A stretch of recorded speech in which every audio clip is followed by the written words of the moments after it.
Special വ്യത്യസ്തമായ രുചികൾ ഇഷ്ടപ്പെടുന്നവർക്ക് വേണ്ടിയുള്ളതാണ്. പലതരം പായസങ്ങൾ നമ്മൾ തയ്യാറാക്കാറുണ്ട്.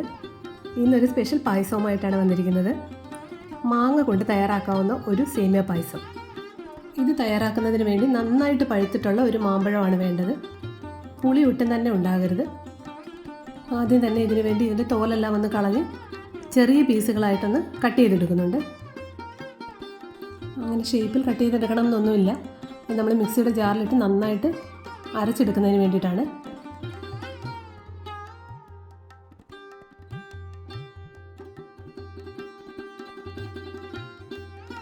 ഞാനിതെല്ലാം തന്നെ ഒരു മിക്സിയുടെ ജാറിലേക്ക് ഇട്ട് കൊടുക്കുന്നുണ്ട്.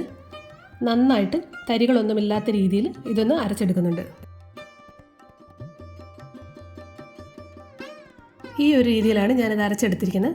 ഇതൊന്ന് മാറ്റി വെച്ച ശേഷം പായസം തയ്യാറാക്കുന്നതിന് വേണ്ടി ഒരു ഓട്ടുരുളിയാണ് ഉപയോഗിക്കുന്നത്.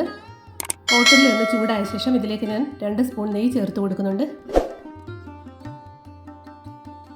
ഈ നെയ്യ് ഒന്ന് മെൽറ്റായ ശേഷം ഇതിലേക്ക് ആവശ്യത്തിനുള്ള അണ്ടിപ്പരിപ്പ് കൂടി വറുത്തെടുക്കുന്നുണ്ട്. ഇതിലേക്ക് മുന്തിരി ചേർത്ത് കൊടുക്കുന്നില്ല. മാമ്പഴം കൊണ്ടുണ്ടാക്കുന്ന പായസമായതുകൊണ്ട് തന്നെ മുന്തിരിയുടെ ആവശ്യമില്ല. ഇതിൽ കുറച്ച് കൂടുതൽ നട്ട്സ് ചേർത്താൽ നല്ല ടേസ്റ്റാണ്. ആദ്യം തന്നെ ഇതൊന്ന് വറുത്ത് കോരി മാറ്റി വയ്ക്കുന്നുണ്ട്.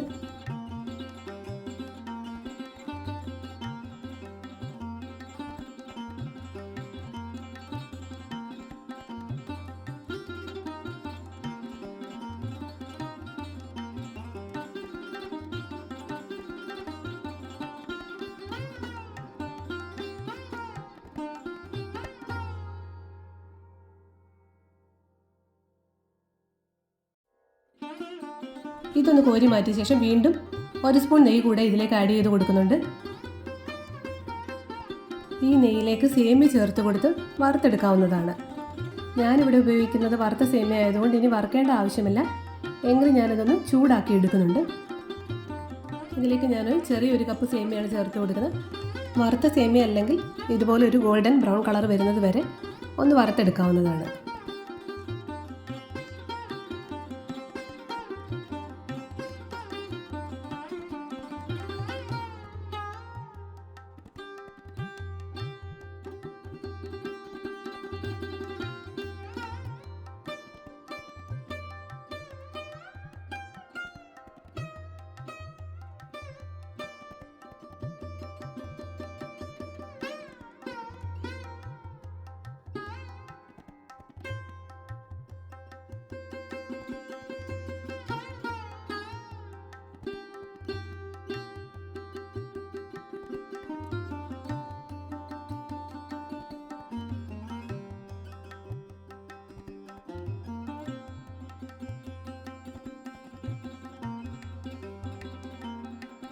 സേമിയ ഒന്ന് വറുത്ത് മാറ്റിയ ശേഷം വീണ്ടും 1 സ്പൂൺ നെയ്യ് കൂടെ ഒഴിച്ചു കൊടുക്കുന്നുണ്ട്.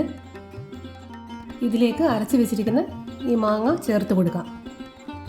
ഈ മാങ്ങ നന്നായിട്ടൊന്ന് വരട്ടിയെടുക്കേണ്ടതായിട്ടുണ്ട്. ഈ നെയ്യിൽ ഒരു 4-5 മിനിറ്റ് നേരം ഇതൊന്ന് വരട്ടിയെടുക്കേണ്ടതായിട്ടുണ്ട്.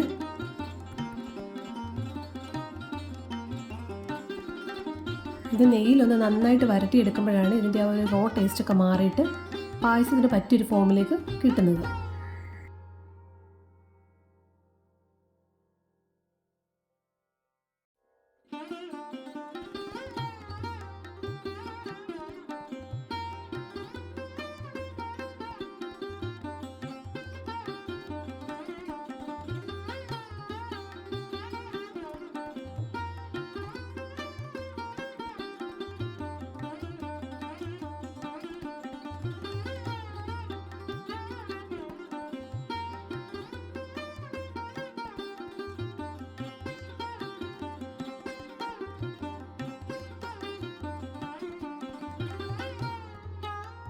ഇത് നന്നായിട്ടൊന്ന് വരട്ടിയെടുത്ത ശേഷം ഇതിലേക്ക് പാല് ചേർത്ത് കൊടുക്കാം. 1/2 കപ്പ് പാലെടുത്ത് 1/2 കപ്പ് വെള്ളവും കൂടെ ചേർത്ത് ആദ്യം ചേർത്ത് കൊടുത്താൽ മതി. കട്ടിയുള്ള പാല് ചേർക്കേണ്ട ആവശ്യമില്ല.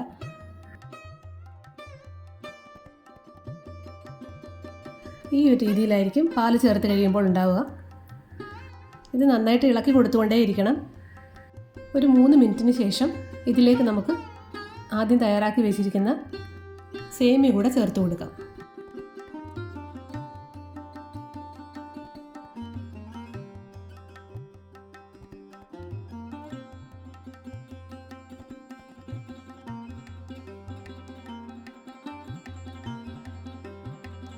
ഇതെല്ലാം കൂടെ ഒന്ന് നന്നായിട്ട് ഇളക്കി യോജിപ്പിക്കാം.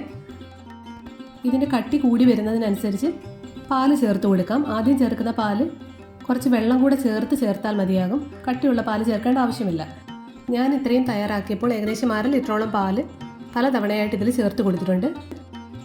ആവശ്യത്തിനുള്ള പാല് ചേർത്ത് കൊടുത്ത് സേമിയ നന്നായിട്ടൊന്ന് വേവിച്ചെടുക്കണം. ഈ പായസത്തിലേക്ക് ചേർക്കുന്നതിന് വേണ്ടിയിട്ട് സേമിയ എടുത്ത അതേ കപ്പിന് തന്നെ 1/2 കപ്പ് ചവ്വരി നേരത്തെ തന്നെ ഒന്ന് വേവിച്ച് മാറ്റി വെച്ചിട്ടുണ്ടായിരുന്നു. സേമിയ ചേർത്ത് കൊടുത്ത് ഒരു പകുതി കുക്കായപ്പോഴേക്കും ഞാൻ ഈ ചവ്വരി കൂടി ഇതിൻ്റെ കൂട്ടത്തിൽ ചേർത്ത് കൊടുക്കുന്നുണ്ട്. ചവ്വരി ഒരു പകുതി വേവായ ശേഷമാണ് മാറ്റി വെച്ചിരുന്നത്. ബാക്കിയുള്ള വേവ് ഈ പായസത്തിൽ കിടന്ന് തന്നെ ആയിക്കോളും. ഇനി ഇതെല്ലാം ചേർത്ത് നന്നായിട്ടൊന്ന് ഇളക്കി യോജിപ്പിച്ചെടുക്കാം.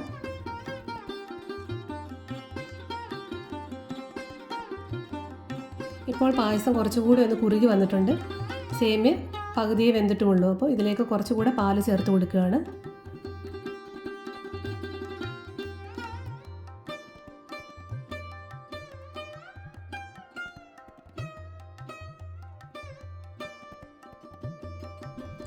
ഇനി ഇതിലേക്ക് ചേർത്ത് കൊടുക്കേണ്ട മധുരമാണ്. ആവശ്യത്തിനുള്ള പഞ്ചസാര കൂടെ ഇതിലേക്ക് ചേർത്ത് കൊടുക്കാം. മാമ്പഴത്തിൻ്റെ മധുരം കൂടെ നോക്കിയ ശേഷം വേണം ഈ പഞ്ചസാര ചേർത്ത് കൊടുക്കുന്നത്. പഞ്ചസാര ഒന്നിച്ചെല്ലാം കൂടെ ചേർത്ത് കൊടുക്കേണ്ട ആവശ്യമില്ല. മധുരം ഒന്ന് നോക്കിയിട്ട് അതിനനുസരിച്ച് ചേർത്താൽ മതി. അല്ലെങ്കിൽ ചിലപ്പോൾ മധുരം കൂടി പോവും.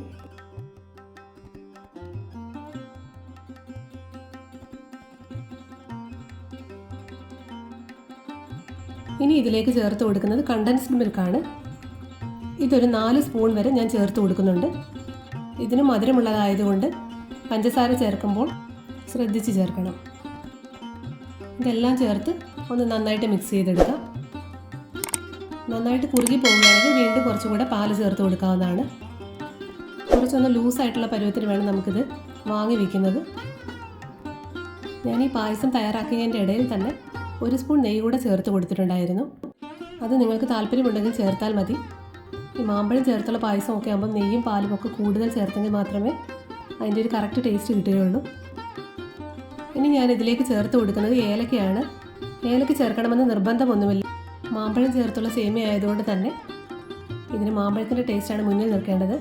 അതുകൊണ്ട് ഏലക്ക ചേർക്കണമെന്ന് നിർബന്ധമില്ല. ഞാൻ പക്ഷേ കുറച്ച് ചേർത്ത് കൊടുക്കുന്നുണ്ട്. എനിക്ക് ഏലക്കയുടെ ടേസ്റ്റ് ഇഷ്ടമായതുകൊണ്ട് ഞാൻ കുറച്ച് ചേർത്ത് കൊടുക്കുന്നുണ്ട്. ഇതെല്ലാം കൂടി ചേർത്ത് നന്നായിട്ടൊന്ന് ഇളക്കി യോജിപ്പിക്കുന്നുണ്ട്. ഈ ഒരു കൺസിസ്റ്റൻസിയിലാണ് ഈ പായസം തയ്യാറാക്കി എടുക്കേണ്ടത്. ഒന്ന് തണുത്ത് കഴിയുമ്പോൾ കുറച്ചുകൂടി ഒന്ന് കുറുകും. ഇനി ഇതിലേക്ക് 1/2 കപ്പ് വെള്ളം ചേർക്കാത്ത പാലാണ് ചേർത്ത് കൊടുക്കുന്നത്.